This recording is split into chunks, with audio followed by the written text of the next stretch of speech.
Du-du-du-du-du-du-du. Elland Road is the only place for us. Welcome back to the Roaring Peacock podcast.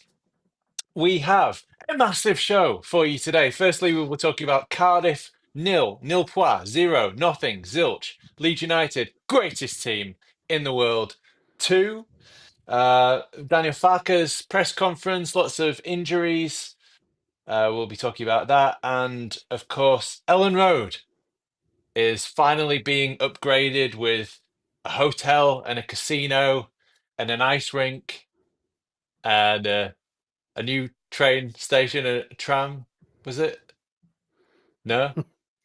Was that some? No. Okay. Yeah. My name's Adonis.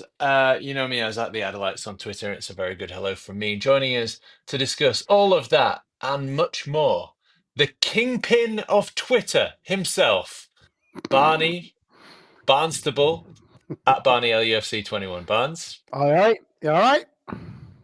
I'm very good, thank you, Barnes. Are you all right? You good? I'm good. I'm good. You giving you giving everybody 3 rings? Yeah, 3 rings. Yeah. Letting everyone know you're fine. And the Prince of Darkness himself, he's got fingers in pies all over the city, networking like a magician, pulling all the strings. It's Big Mac at you and Metcalf. Macca? Right, pair of muff divers, how are you doing? Sorry, Hey, I've had one of them 6% beers. So I don't know what they're called now. 6%. Is it from Lost, Belgium? Lost Cosmonauts or something. I think it's a North Brewing Co. but I feel quite like it. This could be quite a dangerous podcast. It's bad when I'm sober. Stars with ETO, lad. Yes. Why not? What's it called? Cosmonauts? I think it's Lost Cosmonauts or something. I'm sure it's a North Brewing Co. So Other 6% keep it local. beers are Keep it available. family. Yeah. Sounds like What I meant something was someone the from Leeds- Norwich would say. No. I meant the Leeds family, obviously, because it's a local brewery. Yeah. Rightio. Okay, where should we start? Cardiff 0, Leeds United 2? Is that where you want to start? Do you want to start there? Yeah. Did you have fun why watching not? that? No, shit. I'm only kidding. I don't. Yeah, I'm quite. First 10 games, get some points on the board. I'm all right with it. It's fine. I don't think performances are going to be amazing, and consistent in the first 10 games or so. So it wasn't fun to watch. It was quite stifling of any entertainment because it was just so slow. The build up again. Keep saying it. But another 3 points, another clean sheet, win away from home. I'll take What more that. do you want? Exactly. Missed penalty, should have been 3. Why he's taking penalties? I think hindsight's a wonderful thing, but if I'm a striker, I'm wanting the penalty so I can get more goals. So why nobody's fighting for that, I don't know. But yeah, two good goals. I can't remember the first goal. Oh, Ramazani, yeah. What did I call it last week, didn't I? Start him, he'll be a handful. He sort of was, wasn't he? I think he's still got a lot to give and finished his goal well, played pretty well, and I love Pirro's goal as well. I've got a lot of time for Pirro. I know his favourite. We don't really know where his best position is, but he's still the best finisher we've got in the club by quite a margin. And I thought he took his goal brilliantly. And Aronson with another great through ball. I think with Aronson, he just needs to do that, release it quicker more often. There's times where he gets the space and he wants another touch, and maybe he's sort of scanning and trying to see the pass. But there was 3 or 4 times where the pass was obvious and he held it and then he lost it. He wanted 1 or 2 more touches and lost the ball. But when he gets the ball out of his feet and plays, he's got that threading balls off to a tee, really. He's set a load of chances already. So yeah, I'm happy with the 2-0 win away at Cardiff. Traditionally not a team we do great against. And I thought we battered them, didn't we, from start to finish, and they didn't have a lot to offer. So I'm happy. Not the most entertaining, but if we go up and we're not entertaining, well, I'll take that. Yeah, all day. Great stuff. Macca loving Aronson's balls. Barney, how did you think? Love his balls. Oh, he's gone. That's it, podcast now. I can't run the show. Right, Barney, what we're going to talk about? Wanky and finger it Right. out. I'm back. It was. I'll leave you alone for 2 seconds. Look what happens. The professionals in the room left for 2 minutes. Me and Barney were like naughty school kids when a supply teacher goes to get the head teacher's like, hey, paper fight. Okay, let's go. It was hard work, wasn't it? I mean, it was hard work against a team that was probably one of the worst teams I've seen in the Championship for a long, long time. A team that was lacking confidence, a fan base that was already thinking it's relegation already here. We should have just put our foot on them and just gone for them. But it seems like that's not the sort of football we want to play. We just want to be professional, go about our job, and that's it, win. But for years we've cried out for a normal 2-0 win. There we go, done. But we seem to be going back to, we want like excitement, we want jeopardy, we want this, we want that. But there's never seems to be a happy medium with fans, really. It seems we want to win, but we want to win like there needs to be some like injuries in there. There needs to be some like, I don't know, controversial opinion on something. But a 2-0 win, there you go, done. On to the next one. Yes. So if some information for you from the instead of just wanking jokes. Highest league possession for Leeds since the dawn of time, and the second most of any side ever. But that's since records began. Leeds when scoring first in the Championship. Now, how many wins do you think in the last 56 games when we've scored first?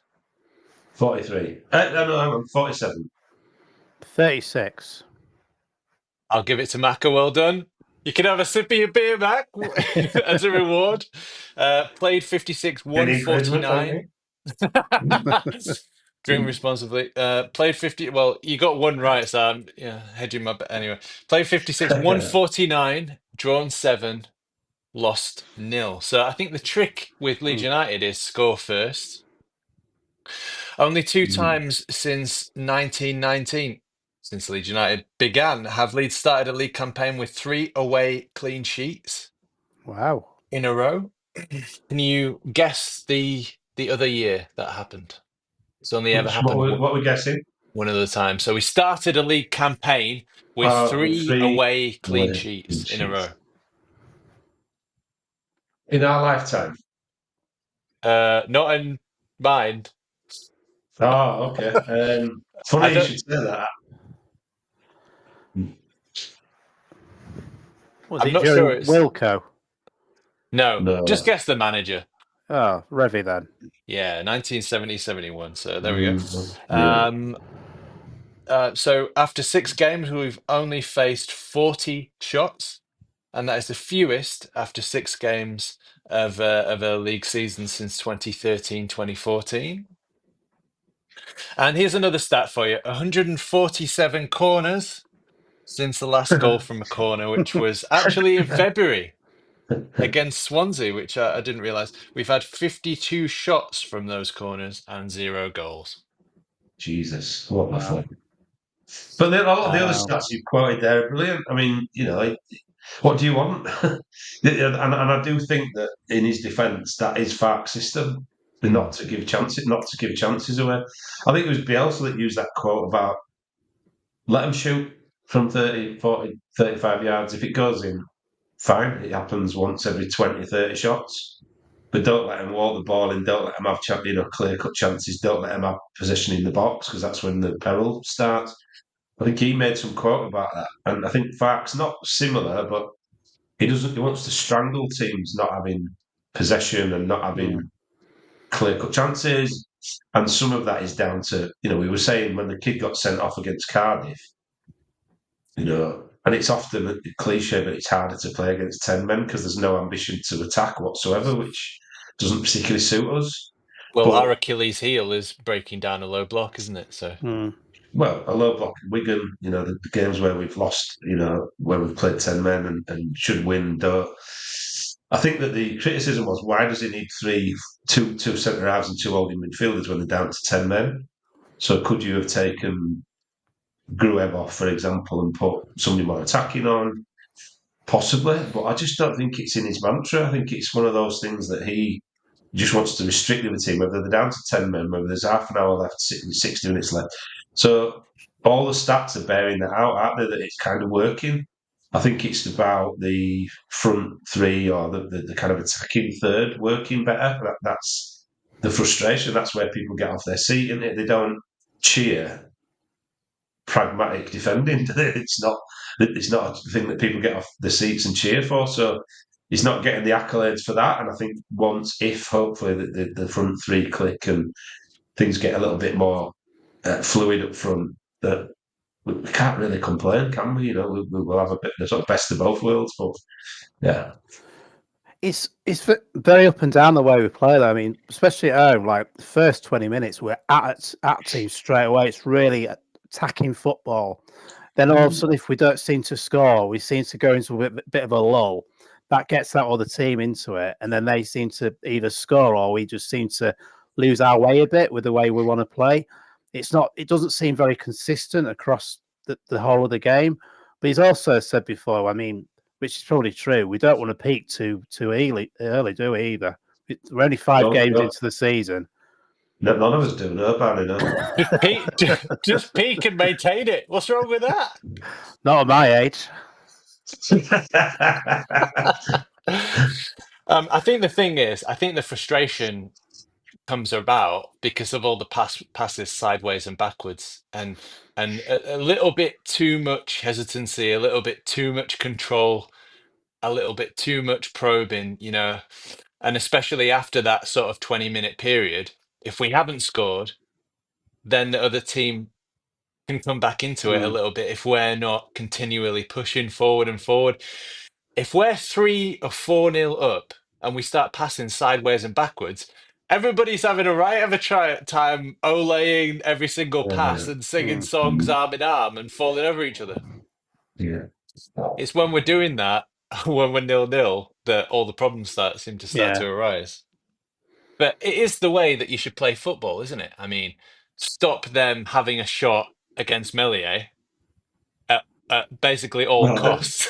That's definitely a good tactic, for his hit record. I think the other thing we're saying is that when we play away, it's fine. I'm all right with it. It's at home when it becomes more frustrating because the fans want to pay to see, blood and guts, attack, all that stuff.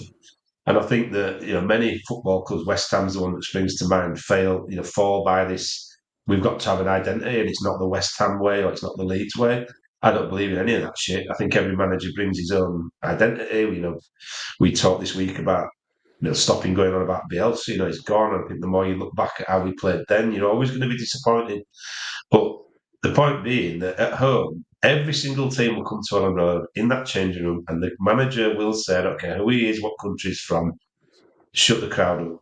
So after if you can keep let that sort of initial 20 minutes, as Barney spoke about, pass, and we're still 0-0, it's quiet in the crowd, then you've got a chance of getting into the game, and many have succeeded. Blackburn last year, succeeded with that mentality, and I'm pretty sure every manager will say it. Ride the crowd for the first 20, 30 minutes, take them out of the equation, which, let's be frank, at Elland Road now compared to when I first started going in the 80s and in the 90s, is a lot easier to do. The crowd aren't as vitriolic, they're not as partisan as they used to be.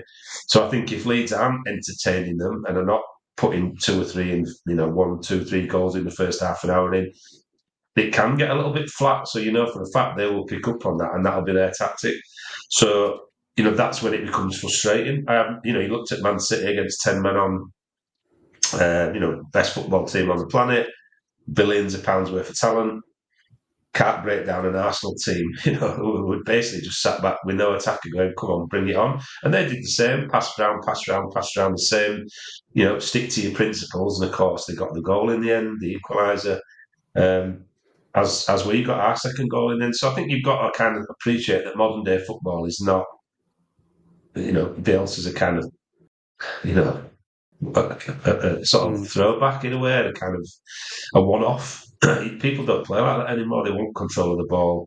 They want to limit people's opportunities to score and maintain the principles, whatever those principles might be. And I think Farke's a pragmatic guy, so we're not going to we're not going to get that Bielsa thunder, heavy metal football style. We spoke about it last week.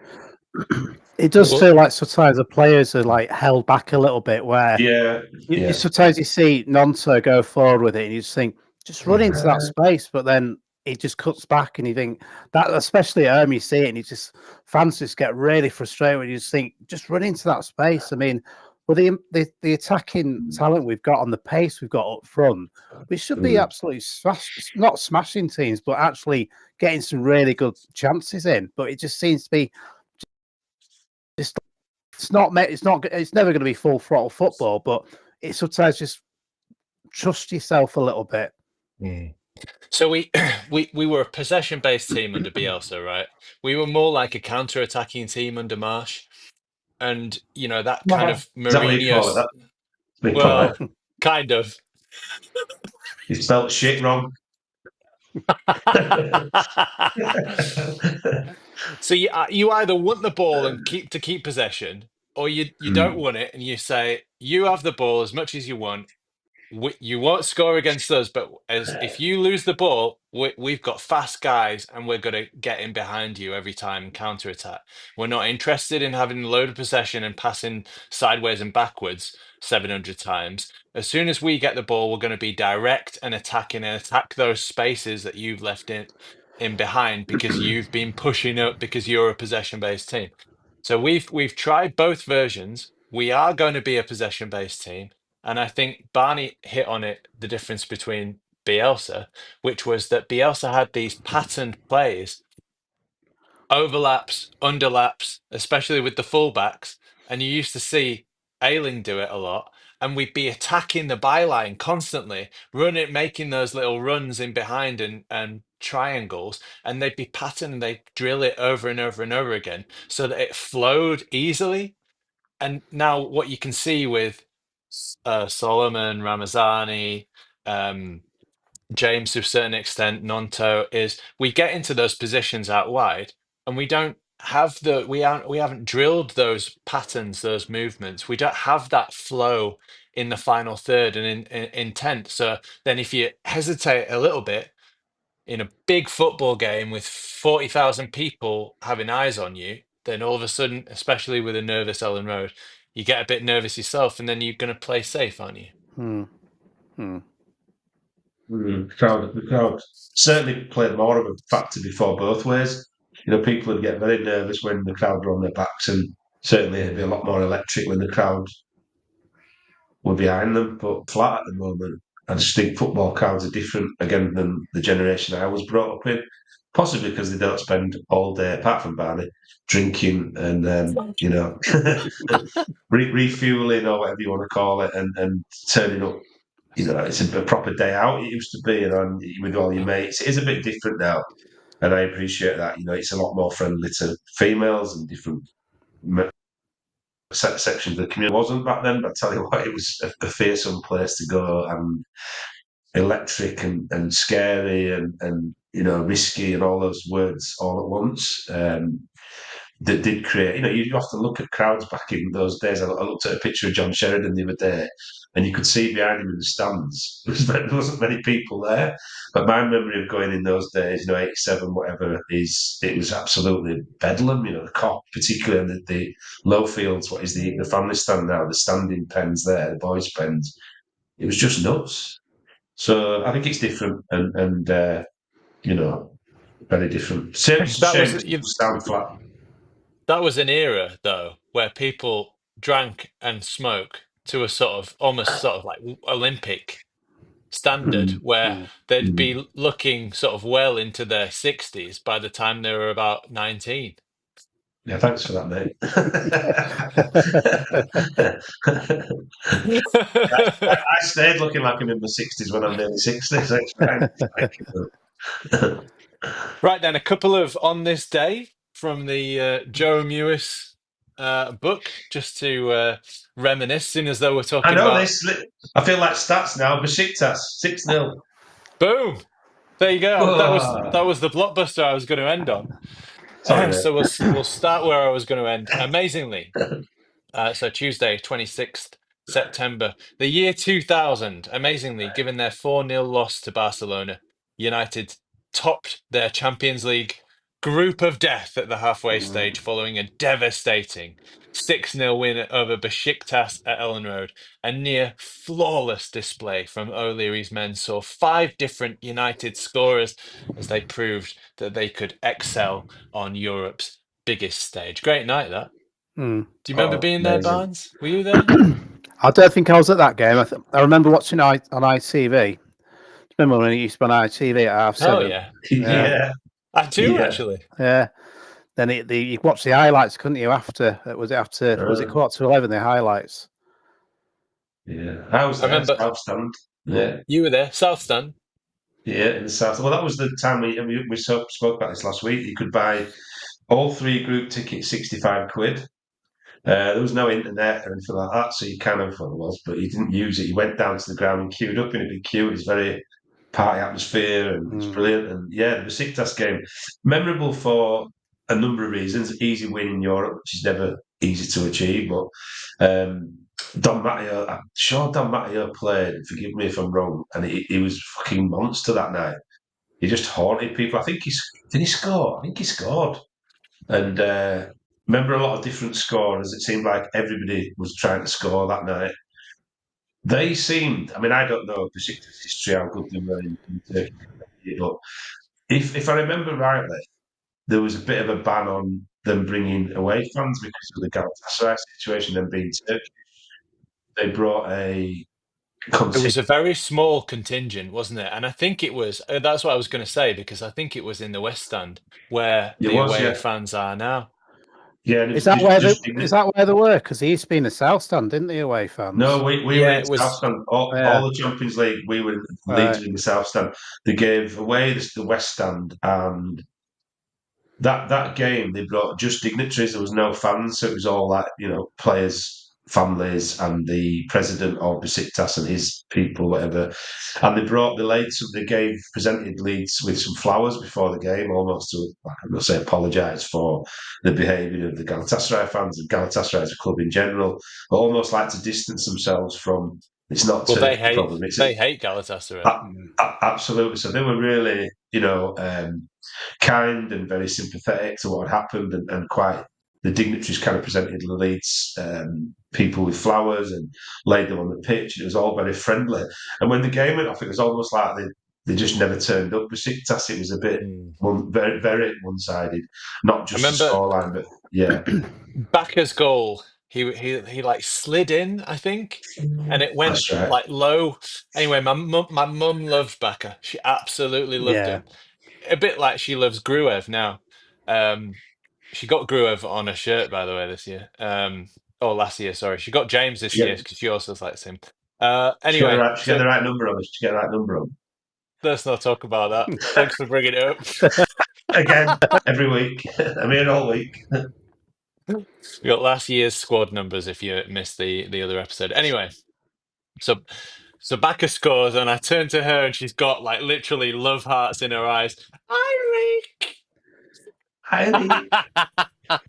The team that night: Martin, Kelly, Hart, Radaby, Mills, Bowyer, Baka, Decor, Matteo, Viduka, and Smith. What a team! What a team! That was a team. And yes, Dominic Matteo scored. Yeah, I remember. Remember. He played. He haunted the whole team that night. It was one of them games. He was quite injury prone, Matteo, and I often thought a bit like Rodon. He played a lot injured, but never would complain or make excuses. You could just sort of tell the way he carried himself, how he was running. But that game, when he was fit, it was a game. I'm sure it was Blackburn at home, and that game, he fucking haunted. Every time somebody got the ball on the opposite team, he seemed to be the player that was pressing, booting them, harassing them. It was brilliant. When he was on it, he was great. And obviously, Decor, what a player. It's Rolls Royce of the midfield, absolutely superb. Tough in the tackle, good on the ball, could score. Just everything about him, really. And then you've got, obviously, obvious components, Kelly, Bowyer, Smith, Viduka, Martin. I mean, what spine of a team that is. I'll tell you, this is a recipe. This is a recipe for a good night at Elland Road, right? Under the lights. Okay. Listen to the timings of these goals, right? 7 minutes, Bowyer, 12 minutes, Viduka, 22 minutes, Don Matteo. 3-0 after 22 minutes. Good night. That's it. That is the best atmosphere you're ever going to Done. get at Yeah. Elland Road, isn't it? Won't mention Cardiff. Yeah, I'm one of them now. Probably back in that day. I mean, I used to talk about when O'Leary was manager. There was games that you'd go to where you thought we're not losing. There was not a chance unless we Yeah. just don't turn up and they're absolutely spot on perfect. We're not getting beat. Most home games you kind of weren't feeling that. We know, particularly Decor batting midfield, particularly Smith Viduka up front, Radaby Wood, whatever components there were. You thought we're winning this, and that was probably one of those nights. But now, since the sort of demise of Leeds United in 2004, it feels like it's going to be 3-0 up 20 minutes in. It's a bit too early to go 3-0 up for Leeds. It could be 3-0 at half-time. You know what I mean? Exactly. Yeah. Cynic in me. So Baka scored on the 65th minute. Bowyer scored in injury time. And can you guess who was the other player who scored? And he came off the bench to do it. 2020. Fringe player in that team. Not Milner. Wilcox. No, a striker that we signed. Oh, striker. 2000. A very fast striker that we signed out of one of the many strikers that we signed. Not Huckabee. Darren Huckabee! Yes. Okay. That was a strange signing, Huckabee. Yeah, it was. There were a few I mean, signings. He was really good for Coventry when we signed him, but it just didn't seem to.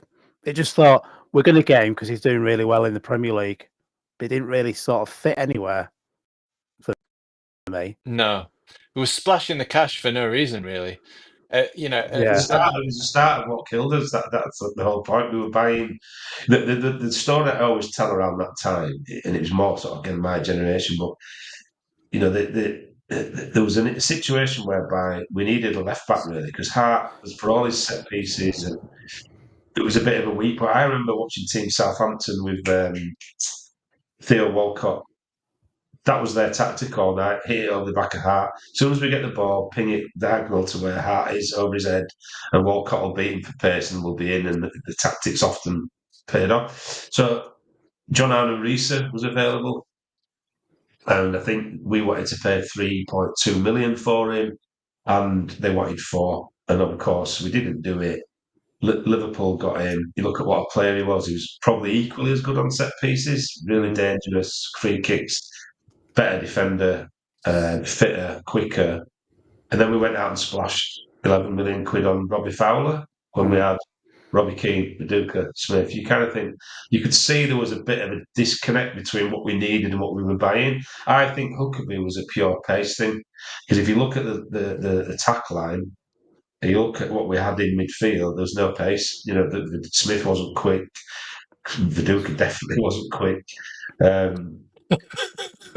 Bowyer coming in midfield was the only one that turn of pace was probably Bowyer. That sort of electric. He was quite fast across the ground. So I think Huckabee was a pure pace buy. It was if we need to get out of jail or if we need to bring somebody who's going to get behind somebody, Huckabee was that.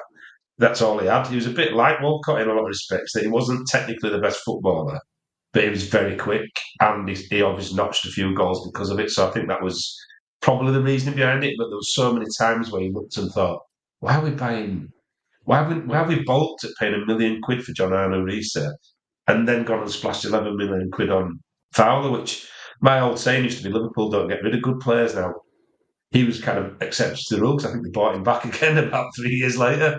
So, but great goal scorer that he was, he just wasn't kind of what we needed, I don't think, at that time. He was, again, a bit of a vanity buy.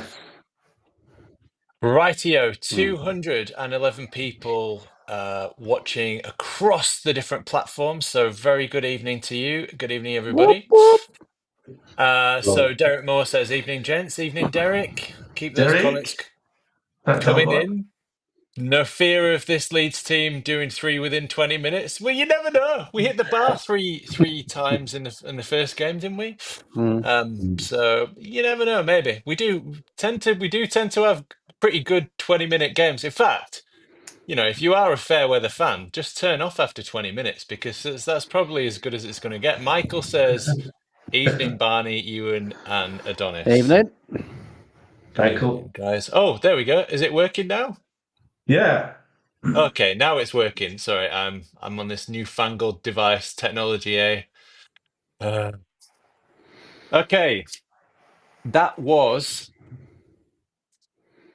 Tuesday, the 26th September 2000. Now, just very quickly talk about the other dates, and then we can go on to Elland Road. And Barney, I'll get your thoughts on Elland Road. So, just a couple more things to note in the history of Leeds United on this day. 26. It's like I'm telling you a bedtime story. You ready? Let's Get your get a blankie. blanket out, a glass of milk. Get your blankie. Get your cocoa. 20. We'll go back chronologically then. So starting in 1995, it was another Tuesday. Funnily enough, Tuesday the 26th of September. Thanks to Tony Yeboah's hat trick in Monaco, United took a what a play. United took a 3-0 lead into their UEFA Cup first round second leg against the French side, but had to rely on John Lukic producing an outstanding performance to secure their place in the next round. Monaco threw everything at United, but could only beat Lukic once, and their 1-0 win at Elland Road was not enough to overcome the first leg deficit. And 1994, Monday, the 26th of September, Lucas Radebe made his first appearance in a Leeds shirt when he came on as a late substitute in Leeds' 1-1 draw with Sheffield Wednesday at Hillsborough. And we're talking about players that my mum loves. Lucas Radebe, favourite player of all time. Everybody was looking. I was at that game. We were sat in the Wednesday end at that game. McAllister scored for Leeds. McAllister scored for Leeds. Did he? Going to do your little. I'm pretty sure he did. I'm going back through the fucking 94s a long time ago. That's fucking now 30 years ago. Even I was young, 23. Yeah, about 8 of us sat in the Wednesday end, and everybody said I know a couple of Wednesdays that sit on your hands if they score. As soon as they scored, we all jumped up. All around us, and then there was some controversy there. I'm sure there was a really bad tackle and a little bit of kicking off around that as well. Gary Somebody gets sent off. McAllister. Yeah, somebody Gary got sent off. McAllister in the 13th minute, and Yeah. Somebody got sent off, didn't they? Carlton Palmer assist. Mark Bright scored 2 minutes later. Yeah, so we all jumped up and were getting told to sit down and fuck off, and we were like, ah. And then we had to be really quiet 2 minutes later because, I remember there was some reason why we had to. There was a red card after 5 minutes. So there you go, Gordon Watson. Bloody My hell. memory's not as bad as I thought. I do remember somebody getting sent off, and we should have won that game. But yeah, we were sat in the Wednesday end, so we always had a bit of a peril, a bit of a death wish about us. And I was at that game. Yeah. So far, so good. I've been at every game so far. You keep mentioning, keep going. An early red card, and then we didn't win the game. It happens, It does happen. It does happen. Rightio, Elland Road then. So Elland Road announced their ambitions. I think the key word is ambitions. Because if you look back through the history of Leeds United, and we're talking about on this day and all that, I mean, there's been quite a few attempts to expand the stadium, to move the ground. They were going to name some of the roads leading to that new development Chris and Kev, weren't they? So it was. We've had it over and over and over again. I mean, now it's this lot's turn. Excuse me. So the plans are, and these are the headlines: modernise and improve the stadium capacity from 37,000 to 53,000. A significant increase to general admission. Core architectural design objective is to maintain and enhance the unique atmosphere. Make it loud. They could have just put that. Phased approach to construction to minimise loss of seating. So basically, they'll keep the bottom tier of the West Stand open while they sort of have a construction site on top. You'd get to see right up some builders' bums from there, wouldn't you? Right up their noses too. Things just I thought that were a little bit interesting surrounding the whole issue. Travel logistics. So we're going to have, it's already fairly packed, I would say. It's cozy on match day. An extra 20,000 people added to the brew, which should be indicated. There's no indication of time frame given in the It's a shock. official statement. Wow, it's amazing. That. It's not like we've been waiting 30 years for the next upgrade. But Parag did mention that they want to break ground in May 2025. And the Leeds United Supporters Club wrote to Angus Kinnear 3 years ago with 70 proposals for extensions, including the North North Stand becoming the biggest cop in the land and dubbing it the White Wall. So it's that you always want to make the biggest. You want to have the biggest and the best, don't you? I remember when they redesigned the club shop and we made it a yard bigger than the Manchester United Superstore. Just out of pettiness, I assume.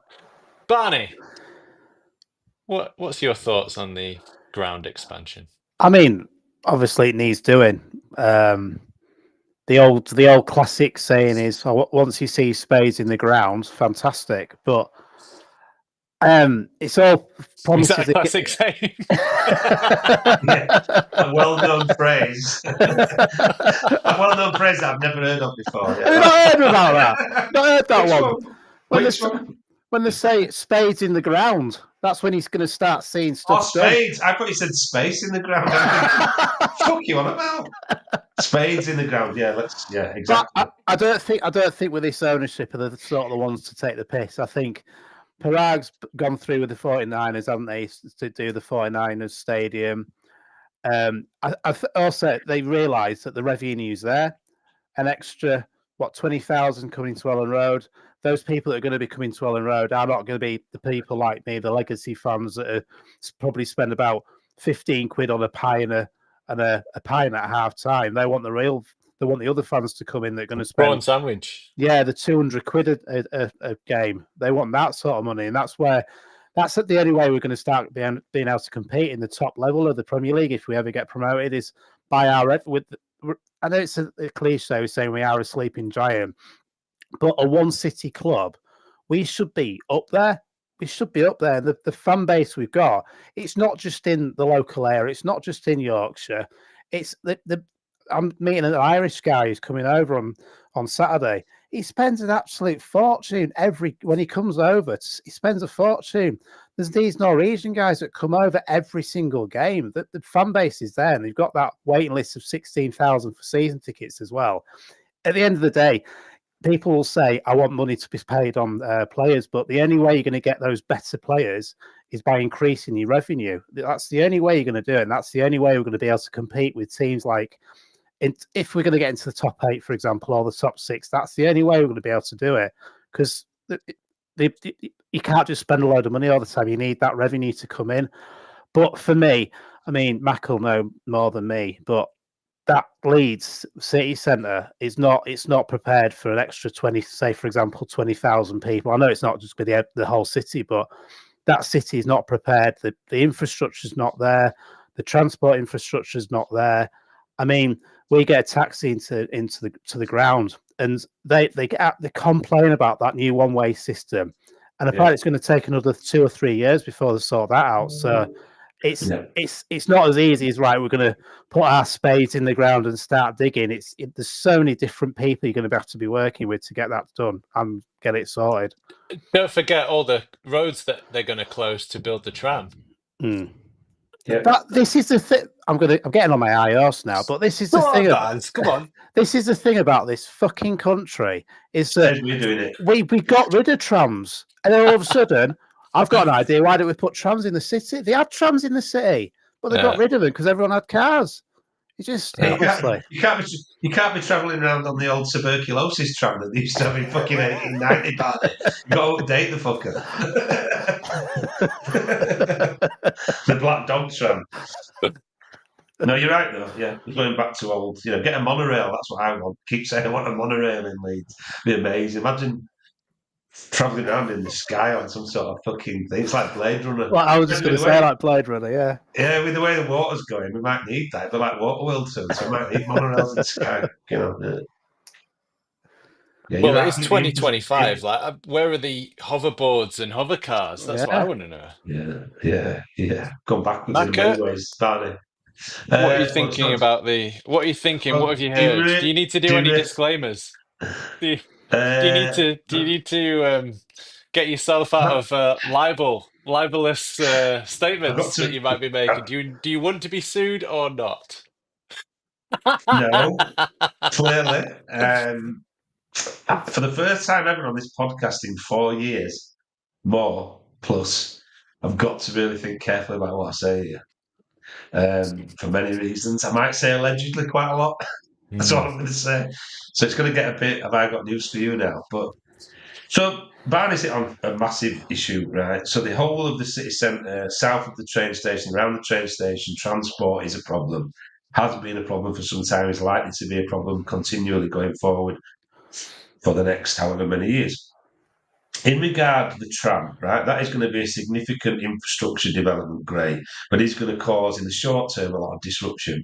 At the same time, as Leeds United deciding they want to up their stadium capacity by 20,000 or whatever it is, 18,000 or however, whatever the numbers are,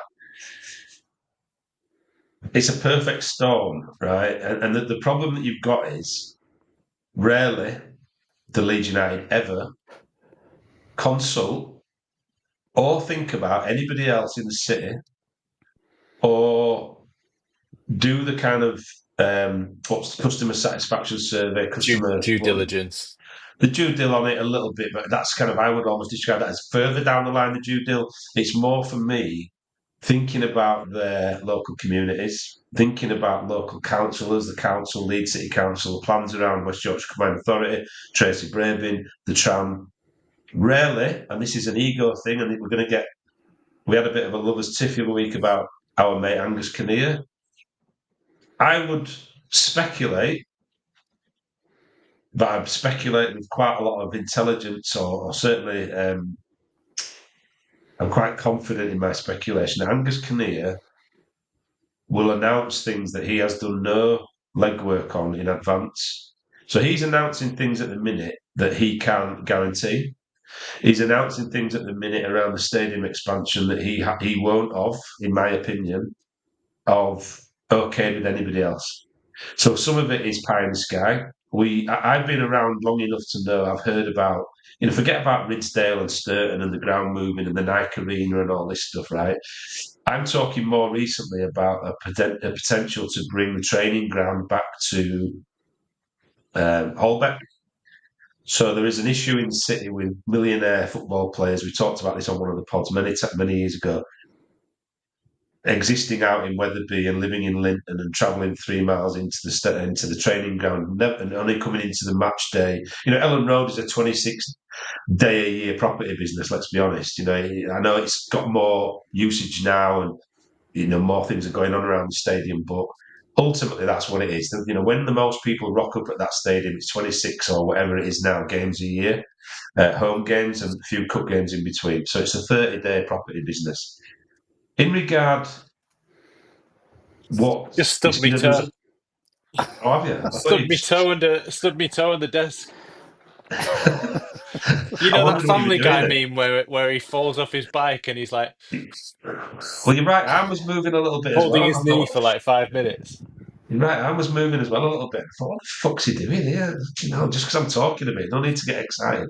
But yeah, so there was an opportunity to bring the training ground back to Holbeck and Brown Lane and have it more close to the stadium and have the Mm. players coming into what is typically their catchment. The area where they're going to play their football And gentrify South Leeds because you've got very expensive players with all their families and friends all coming around. They're going to want yeah. nice restaurants and all that. Yeah, the gateway, that area. I think there's a study done some years ago. 27 takeaways, 28 corner shops. I mean, the pubs less so now, but it was like 18 pubs in a 2 mile radius. No place you could buy fresh fruit and vegetables. No place you could buy anything healthy to eat and stuff. So it's a very rundown, one of the top 1% in the country of deprived areas, Holbeck. Certainly that area beyond where I'm talking about into the city. Now, we're obviously involved in gentrifying the gateway to the south of the city centre, Holbeck, Holbeck Village, as they want to call it, LS11, LS 1.1, Temple District. There's lots of different names, marketing names for it, which we're obviously heavily involved with. But the point being that, in my opinion, was spoiled or certainly delayed, stroke, put on the back burner, down to a little bit of ego from the club, and particularly Angus, by not considering other local parties, entities, people who've been there for years and years and years. It was almost like Leeds United here, we're going to ride into town, we're going to make all your dreams come true. You'll kind of listen to us, we'll do what we're doing, and you'll fit in around us. And that's not a way to do business in this city, particularly from a man who's not from this city and does have little, in my opinion, doesn't understand it. So that's my challenge to get my head around this is not only have we got the infrastructure, the transport problems that Barney spoke about that I can add to, but also there's a problem with the club and its disconnect from its council. And we talk about how strained the council relationship is. There's a reason for that, and it's not just the council. I'm not a great supporter of Leeds City Council. I think they're a bit short-sighted and not very visionary and a bit clunky. But I don't think Leeds United help their cause. And in that council fibre and fabric, you've got the macro, Leeds City Council, West Yorkshire Mayor, IYKYK, the combined authorities. You've got people on a very local level that are serving that community on the doorstep of that club who are not consulted, not involved, and not taken into account. Again, in my opinion, this would be my opinion of it. And I find it objectionable that the club can just announce plans, and I might be wrong. They might have done all of this diligence and gone and spoken to people and gone and got the consultation and the community consultation. How's it going to affect? We're talking about us as football fans. Think about it, it's going to affect people who live right next to the stadium. Think about people who have to commute into the Leeds City Centre to work in sometimes low-paid jobs, 0-hour contracts. Think about them. So we're talking about us privileged football fans, but really it's going to affect people on a grassroots, organic level far greater. And I would venture that the club, 49ers and everybody else, I won't go on much longer, but I'm trying to be really deliberate about what I say for many reasons. But I would imagine if history is anything to go by, if Angus's modus operandi is anything to go by, he will not have done that work.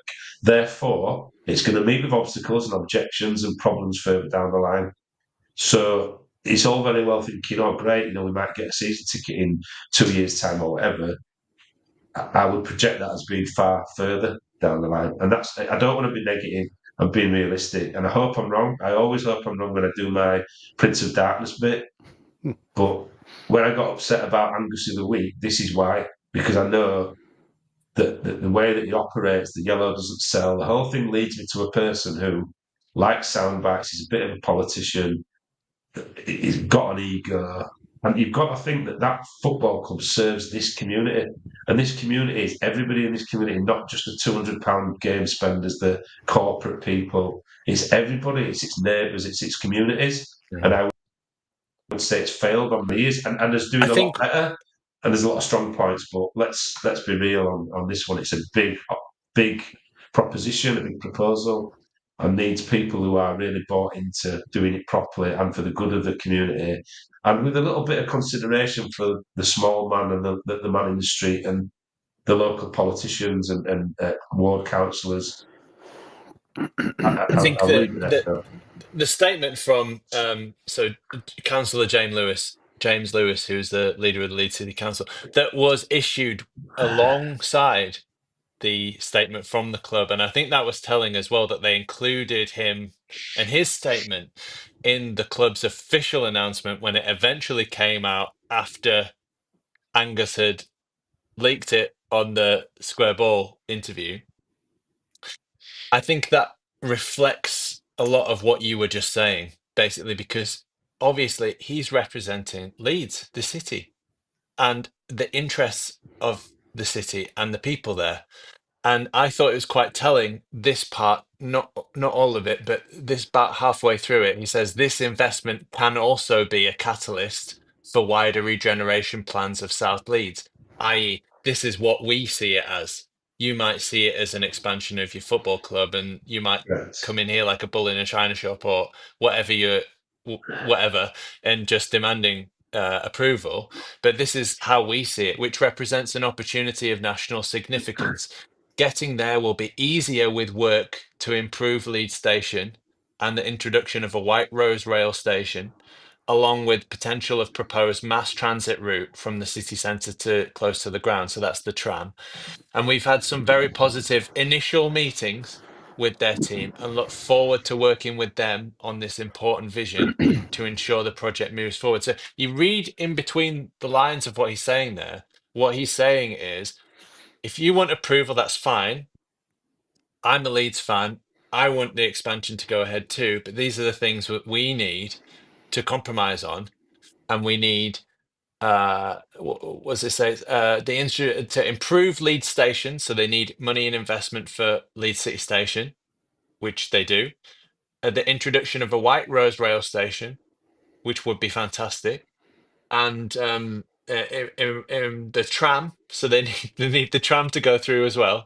So you can see with what he said there that these are conditions that are going to need to be met before any proposal is going to. And I also think it was very telling when he said we've had some very positive initial meetings, rather than, as opposed to, you know, we've had a fantastic working relationship for the last Not 6 months Yeah. true. throughout the inception of this idea and through its development.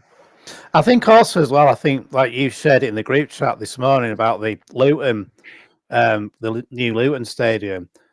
At least Luton have got fans, have got something to look at and see what's going to happen. But all it is at the moment is just words. I mean, I'm just a stupid Leeds United fan who's just a happy clapper. If you showed me a drawing of a stand, that's going to happen. Then I believe it. But at the moment, it's all very much, yeah, we've been thinking about a new stadium. Well, let's see some artist impressions. Let's see what is your vision of this fantastic acoustics that you want from the stadium.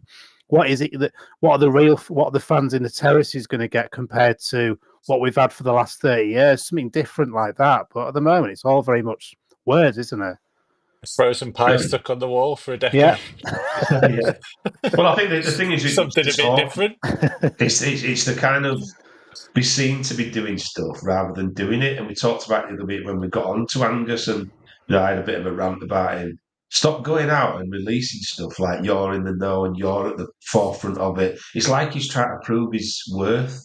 And if you're actually doing stuff and you're getting on with it behind the scenes, like I'm pretty sure the 49ers will be, you don't need to do that. So stop doing it. Tell us when it's unveiled. Tell us when it's being signed off. Tell us when spades are going in the ground. Tell us when you're breaking ground on it. Stop fucking telling us years before them things like that, because I've been involved in conversations around the training ground and it's never happened. So my worry now, call me a cynic, but also call me basing my experiences on what's happened previously. We've heard all this about them bringing a health centre and a dentist and a community programme, and the foundation will be based in this new all singing, all dancing community space on Brown Lane West, near where the old Matthew Murray School is. I've heard it all. It's never happened, and it's not happened because people go sounding off about it and don't do the diligence, don't do the right thing involved in the communities, and therefore it falls on its arse. Because there's one thing you can guarantee about Leeds, in particular that tough part of Leeds, is if you piss them off, they will remember, and they don't care about your badge and your fucking ego and your Leeds United side from self badge overlooking Hallbet. They care about how you treat them, and if you treat people in that community with respect and with dignity and with integrity, you'll get on far greater. My worry is we've got people in the club who don't, and I'm not suggesting, I don't know any of them. I don't know Angus. I don't know anybody, but you can just get a sense of it.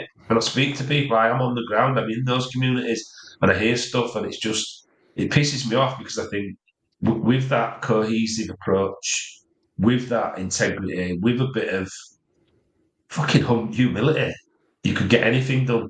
And James Lewis, by the way, brilliant guy. he's supported lots of the work that we've done in local communities with young people. He supported our marching out together. He was at the event. We went to Donny at the unveiling of the mural. There's some brilliant people in Leeds City Council who really want to see change and gentrify these areas, but you've got to engage them properly. It's not a transient thing; it's a long-term thing. It's an ongoing thing, and I just think that we lack a little bit of that at the club. And the 49ers are American. Don't know the city. Let's be honest. Not the parts of the city that we're talking about. They might know Harvey Nichols and they might know Cuttencraft and Ivy Asia, but we're talking about understanding this city, all of its components. So I worry that we might still be talking about this in the future. I hope not. Sincerely, I hope I'm wrong and that they get it right and that they do. But you've said it. Read between the lines. Why has that statement suddenly come out together a week after Angus has blown it out on a podcast? Why is it initial discussions not? We're quite far down the line in this, so there's a long And way we've to been go. integrated from the start. And I also just think, I think Angus knows he's not very good at this stuff. I think he knows that. I think that's why he only does one interview a year, and it's with the Square Ball, a fan podcast, and not BBC Radio Leeds or The Athletic or whoever else that have trained journalists there to interview him and ask the tough questions and ask the tough follow-up questions. I'm not saying the Square Ball didn't do a good job. I'm saying that they're not trained Get him to on do here. to ask those tough questions. Get him And on I also here. want I'll to ask him. clarify as well that there's some great and amazing people who work for Leeds United. Yeah, Absolute, and amazing. we know some of them, and so it's not a criticism of them either. Right, a few of your comments then, and please do keep them streaming in. 300 people watching across platforms. Wow. Have you got nothing better to do, people? Well done, though. Congratulations. Derek Moore, it cost 1,200 quid for me and my partner and son to fly over from Ireland. We have no choice but to do hospitality. And it's crazy that the fan base has such a draw and attraction from everywhere, all across the globe. Michael says, let's see. When the current owners of Man City took over the club, they also invested big money to regenerate the club facilities, the local area, including transport infrastructure around the area. That was a Commonwealth facility, though. So let's Yeah, be honest. so That yeah, was yeah. it was already there, wasn't it? Really? That's Well, the velodrome and the swimming and all that stuff would have just been wasted. So it was Yeah. almost making use of a space that already had considered the transport links. Let's be frank, the transport links in Manchester with the tram are far better than Leeds. It already had the Greater Manchester badge and appeal, like we're trying to do with the West Yorkshire Combined Authority stuff. So I think Manchester was slightly different in as much it was a Commonwealth venue that was already being planned for, visitors and kind of Man City almost took that and the other 80-acre Beswick site over with a view to building a football. And did at that time, I know this for a fact, because Howard Bernstein and we met, and because my brother was a project manager on the site, considered the local area, rehoused boxing clubs they were going to displace, did really look at that local community cohesive consultation approach. So it was done early doors very differently to the way we're proposing this.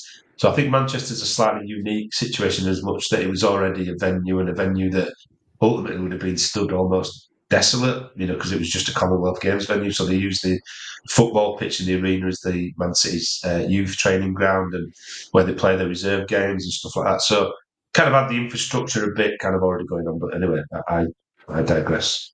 Yep. And Phil Woolen says team before Elland Road expansion.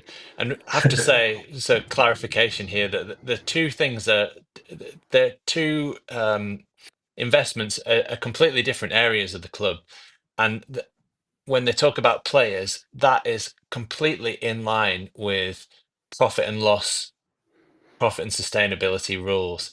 And the any money that you spend on the ground expansion doesn't count towards that. Um, if we could spend like Chelsea are doing, for example, completely ridiculous, then we would. We've got rich owners. We could do that, but we can't. And just one more then. Currently watching Pontus Jansson playing for Malmo against Glasgow Rangers. Malmo currently losing 1-0. So there we go. Thanks for that update. Right. Hardly got any time left at all. So we are playing Coventry on Saturday. I managed to bag a ticket in the West Stand. My mum is in the South Stand. Oh, she got a Stern Island on. Yeah. Get the badge in. Badge in. I tell you what, the South Stand is not ready for my mum. Definitely not. I You agree. thought it was going to go the other way. It's Yeah. not. She's a OG punk from the late 70s. I can see it telling people off already. Keeping people in check in the South Stand. Close peg Do you on the mind? nose. Yeah, do you mind swearing like me? I'm, No, upstanding member of the community. I tell you what, she's not. I have seen the pictures, so I know she's definitely got another She side is, to yeah. it. Righto, so quick score prediction. What are we thinking? Might be a little tough. Well, Coventry weren't bad spoken- last season, were they? No, I think they've got a lot of injuries and not quite up there. They've started badly this year. Yes. We've got a few injuries. Oh, I didn't do that. Yeah. Yeah, So the injuries. Stroud, he's struggling with his abductors. Aren't we all? So that's the drinking game. Whenever I say the word abductors, you've got to. So he couldn't train today. Manor back and hamstring. Yeah. Maybe back for Norwich. James still out. Back after the break. Verber. He had a setback last Friday with his knees. Why didn't we just sell him in the end and just get someone else in? Honestly, biscuit knees. Crazy. Crumbly biscuit knees. He's going to signal it all year. I call it now. He'll signal it all year. Yeah, definitely. Useless Austrian fucker. Firpo back in training today. Hey! Bamford missed yesterday after a hit. Hey! Oh, no, somebody hit him in training. Don't laugh, Barney. I see you laughing, Barney. Don't laugh. Not you, Barney. You're too nice. Somebody hit him in training really hard. He didn't say the really hard bit, but he's back today and probably available. So there you go. Our Lord and Saviour. Yeah, so I have predictions. I'm going to go. What did I say? 3-1 on the weekend. So I was 2 goals right. So I'm going to say 3-1. 3-1. Sounds good. I'd take it. A juicy 3-1. 3-0 early, I hope. And we can have a good time. After 17 minutes, yeah, that'd be great. Barnes? Come on, Barney. Come on, Barney. You happy clapper? I honestly don't know, because the way Robin set up against us last season, he just knew how to play against us. And I know there's some players that have left there, and he's like, I mean, Vark was saying I'm having to do a rebuild there again, but I don't know. I'm not. I think it'll be a 1-0 or it'll be a draw. Fair enough. I don't feel confident about this game. I don't know why.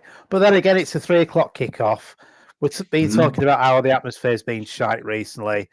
Maybe 3:00 kickoff would be good because people are like 8 pints deep in already.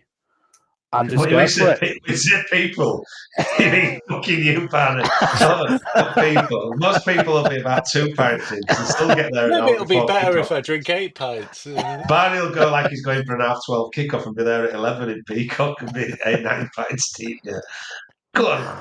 Oh, is it 3? Is it? What are you Is it trying to 3? say? Well, what am I going to do? I'm here now. I'm only chastising you, Barney. I know you don't drink 2 pints in a Peacock for fun before the game. I've never seen Barney with a 2-pinter. Well, no, they've opened up a new bar now where they only do cans. And they've got cans, and some of them are at 8%. Wow. Oh, sound. That's like the one I had tonight. 6 and a bit percent, that one. It's nice. And you're like, start again. Right, who are we playing then? Right. Go on, lads. Go on. Like that. Basically, what we need at Leeds, like Italians have those guys with a drum or a megaphone getting everybody at it. Oh, the ultras, yeah.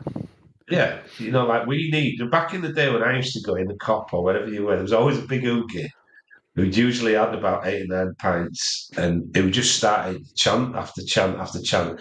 And if you didn't join in, you got clipped out here when you were young, so you can't do that kind of stuff anymore. So everybody just sung just out of fear. Yeah, it's a bit more of a party atmosphere, I guess. But standing up helps. Now in the He's gone. Now in the copy, someone starts singing, and everyone's like, "He's had a drink today, hasn't he? Bless him. He's not been there for a while." God again. Yeah, wanking. Yeah. Oh dear. So I'm going to say 2-0. No, 2-1. We got to concede at some point. Nick G, just want to win, otherwise it's a very sad drive back to Brighton for me. Brighton, Nick. Fucking hell, that's a right track, that. Slapping it out. Yeah, Jesus. Jeez, Nick. What's taking you? What's gone wrong?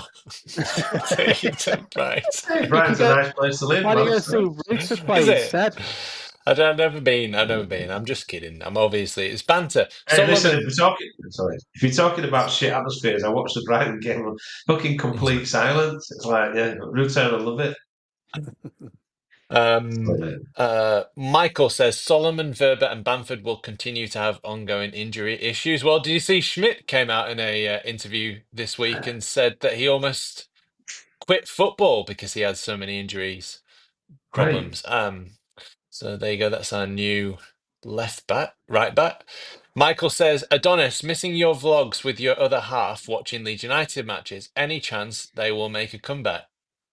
No. Probably not. Laura's far too busy now.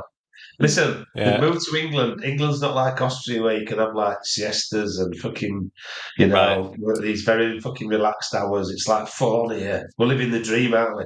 Working too many hours, 0-hour contracts. Donny's like fucking doing like more degrees than the 3 degrees. So, I'm doing a master's degree and it's got 2 diplomas included in it, which is very weird. Okay. So let's do what's your thing. I know, Barney, you need to shoot off very soon. So I'll get you to do your thing first. And then if you need to shoot off. You can't go before we all go, Barney. Come on, fucking hell. I'm cooking as well. So I'm going to laugh at this. So my thing at the moment is worrying. It's a reality show, which I'm not a fan of reality shows. And it's on ITV at the moment. It's called My Mum, Your Dad. It's nothing weird. So it sounds weird. I think I've seen a few videos like that. That one, smell your mum. No, not that one. Oh, sorry. Smell your dad. No, not that one either. Oh, fucking sorry. Oh dear. Oh dear. If you're listening on the podcast, don't watch the video. No.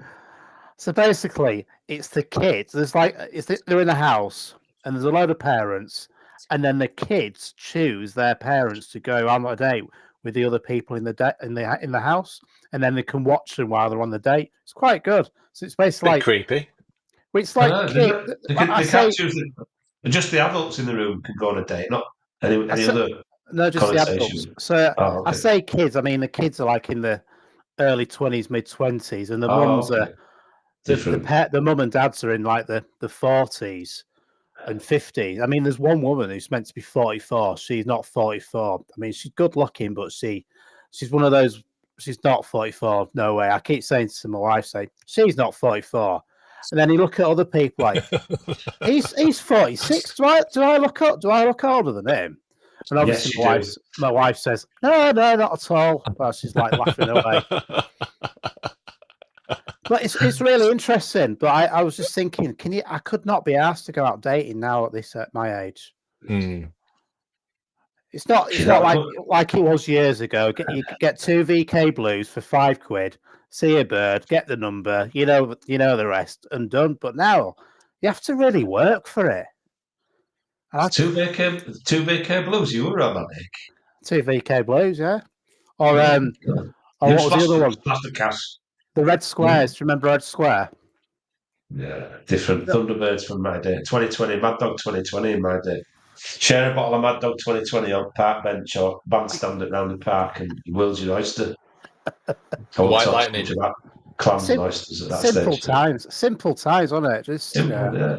Yeah. Hands a red stripe and Didn't even have a phone.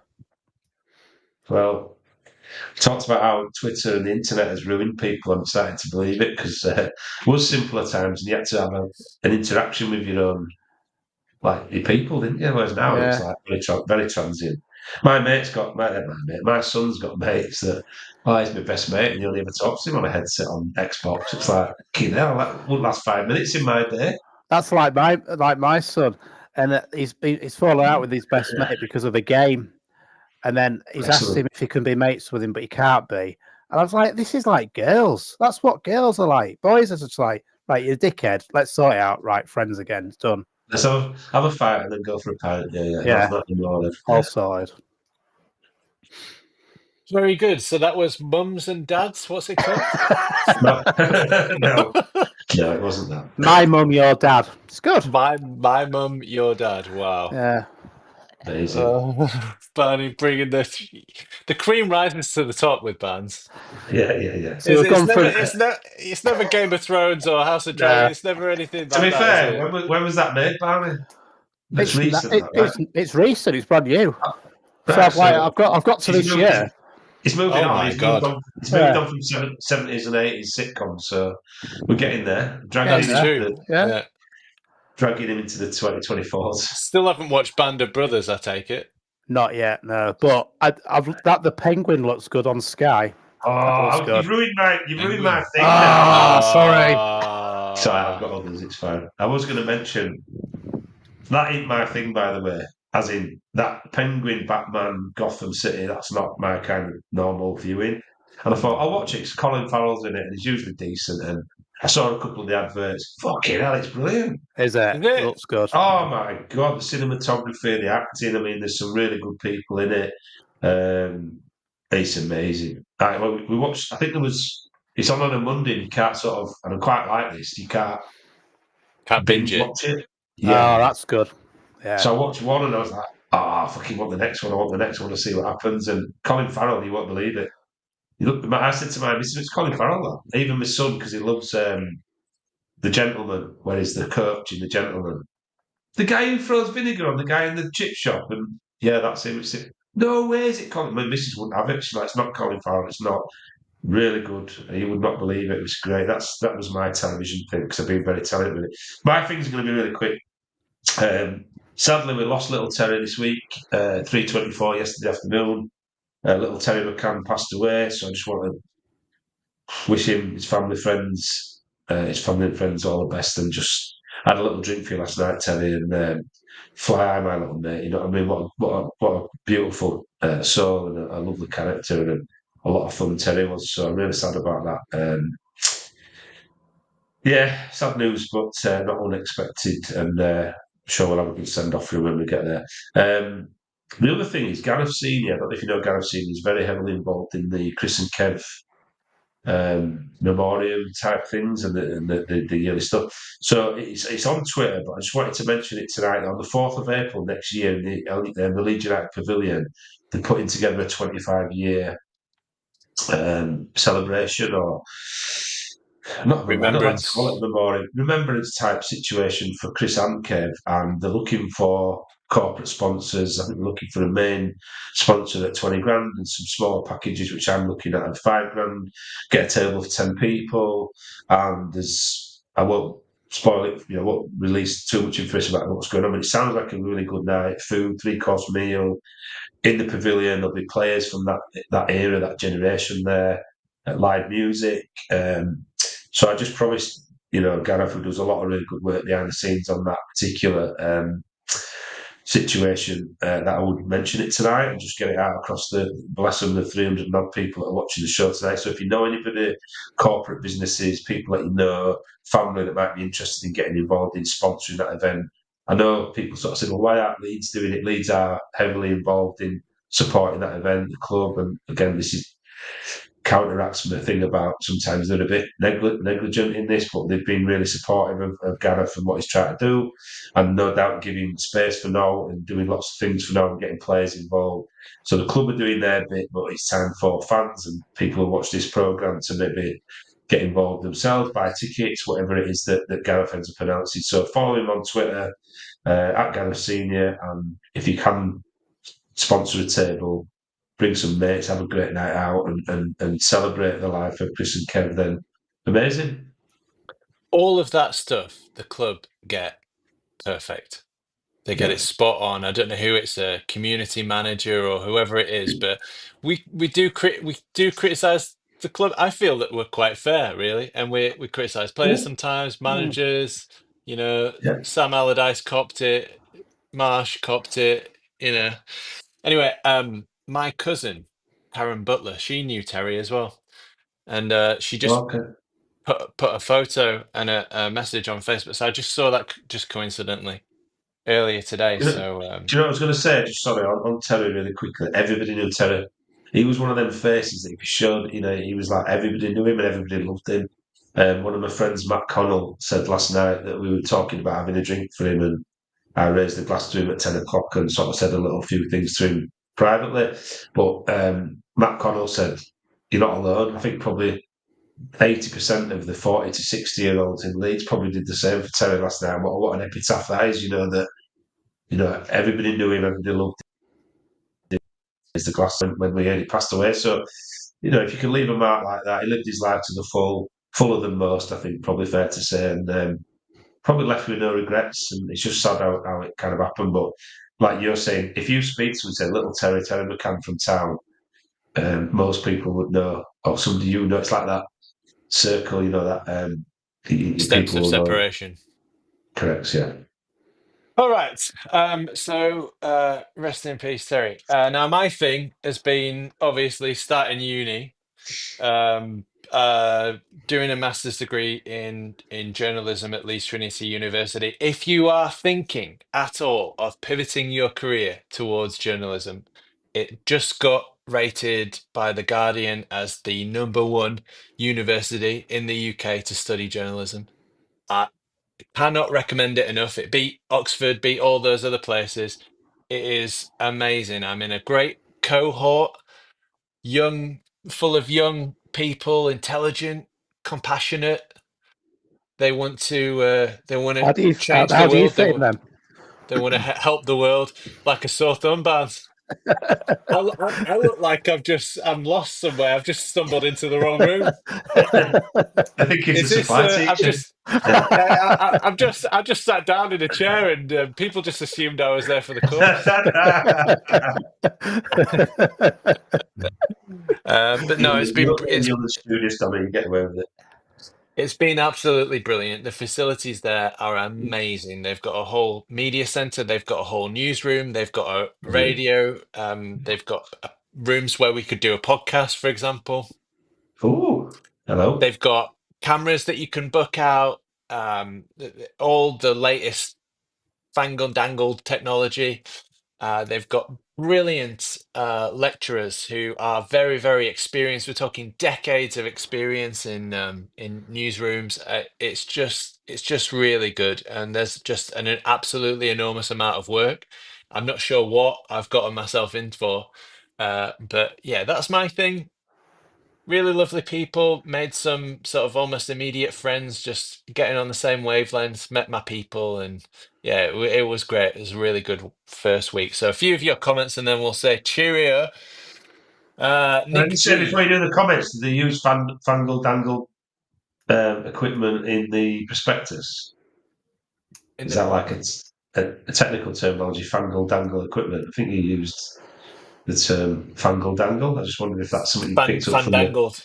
Yeah, that's the technical term, Mac. Exactly, that's why I don't understand it. You see, I'm not a That's what got journalist. them first. That's what that pushed them Fangle just dangle. ahead of Oxford. Nick G. Everyone needs a father or grandfather figure to support them at university. Oh, that's me. I'm the okay. I get it. I get it. I was trying to figure out which one was the grandfather. The motion picture of the Joker is released in November, says Michael, and the Penguin is brilliant. It's more like a movie than a series. Amazing. Sounds Don't like I know the need to get budget. on it. Honestly, mate, I don't know what the budget is on it, but wow, everything about it. There's a scene in where it's raining. It's got the backdrop of New York. He's in a purple car. His look and his kind of aura around him is magnificent. So yeah, amazing. Let's face it, it's an afterthought at this point, but if you could subscribe and like the We don't do this bit very well, do we? No, I need to Maybe I'm when not you very good at complete your journalism, self-promotion. yeah, when you do your journalism degree, you might learn how to do this bit properly. Me and That's Barney don't awful. give a fuck. I actually don't care either. I just do it for fun now. There you Um, go. so there we go. So that was it. That was your lot. That was your week. Thank you very much for listening, supporting us everywhere.